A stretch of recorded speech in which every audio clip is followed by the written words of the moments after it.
পরিবহন মালিক শ্রমিকদের প্রতি আমাদের অনুরোধ, কোনো অবস্থাতেই আপনাদের যানবাহন অরক্ষিত অবস্থায় রাখবেন না।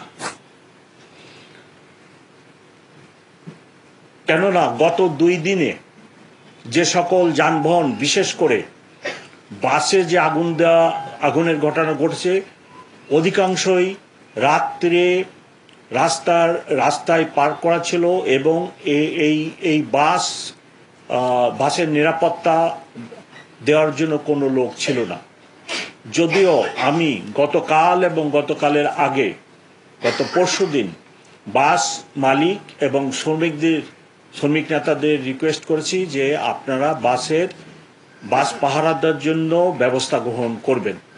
তদুপরিও 1-2টি জায়গায় বাস অরক্ষিত ছিল এবং এই অরক্ষিত বাসে তারা আগুন দিয়েছে। আরেকটি বিষয় লক্ষণীয়, সেটা হলো যে যেসব বাসে প্যাসেঞ্জার কম, 3জন 4জন বা 5জন প্যাসেঞ্জার, সেগুলোতেই তারা টার্গেট করছে। যে বাস ভর্তি যাত্রী ছিল তাদেরকে সেই বাস তারা টার্গেট করে নাই। প্রিয় উপস্থিতিবৃন্দ, ছাত্রজনের সফল অভ্যুত্থানে 5 আগস্ট আমরা স্বৈরাচার মুক্ত হয়েছি। আজকে যারা সুপরিকল্পিতভাবে নাশকতার চেষ্টা করছে তা প্রতিরোধের জন্য আমরা জনগণের সহায়তা চাই।